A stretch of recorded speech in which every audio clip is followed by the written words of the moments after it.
Hello दोस्तों, कैसे हैं आप सभी लोग। स्वागत है एक और नई कहानी में। आज की कहानी स्वामी विवेकानंद की है, घमंड कभी न करने का ज्ञान। तो बात उस समय की है जब स्वामी विवेकानंद अपने लोकप्रिय शिकागो धर्म सम्मेलन के भाषण के बाद भारत वापस आ गए थे। अब उनकी चर्चा विश्व के हर देश में हो रही थी। सब लोग उन्हें जानने लगे थे। स्वामी जी भारत वापस आकर अपने स्वभाव अनुरूप भ्रमण कर रहे थे। इस समय वे हिमालय और इसके आसपास के क्षेत्रों में थे। एक दिन वो घूमते घूमते एक नदी के किनारे आ गए। वहां उन्होंने देखा कि एक नाव है पर वह किनारा छोड़ चुकी है। तब वे नाव के वापस आने के इंतजार में वहीं किनारे पर बैठ गए। एक साधु वहां से गुजर रहा था।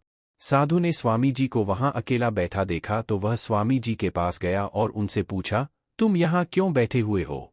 स्वामी जी ने जवाब दिया, मैं यहाँ नाव का इंतजार कर रहा हूँ। साधु ने फिर पूछा, तुम्हारा नाम क्या है। स्वामी जी ने कहा, मैं विवेकानंद हूँ।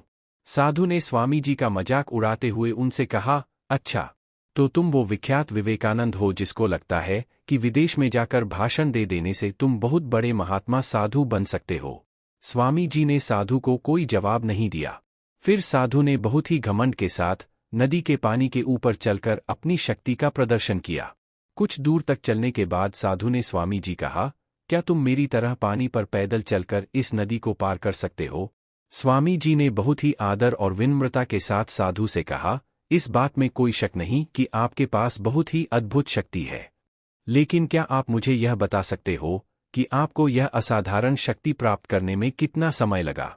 बहुत ही अभिमान के साथ साधु ने जवाब दिया, यह बहुत ही कठिन कार्य था। मैंने 20 सालों की कठिन तपस्या और साधना के बाद यह महान शक्ति प्राप्त की है। साधु का यह बताने का अंदाज बहुत ही अहंकार भरा था। यह देखकर स्वामी जी बहुत ही शांत स्वर में बोले, आपने अपनी जिंदगी के 20 साल ऐसी विद्या को सीखने में बर्बाद कर दिए जो काम एक नाव 5 मिनट में कर सकती है। आप ये 20 साल निर्धन बेसहारा गरीबों की सेवा में लगा सकते थे, या अपने ज्ञान और शक्ति का प्रयोग देश और देशवासियों की प्रगति में लगा सकते थे। परंतु आपने अपने 20 साल सिर्फ 5 मिनट बचाने के लिए व्यर्थ कर दिए। ये कोई बुद्धिमानी नहीं है।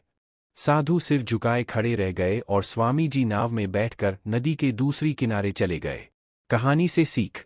इस प्रकार इस कहानी ने हमें बताया कि ज्ञान और शक्ति का सही प्रयोग आवश्यक है।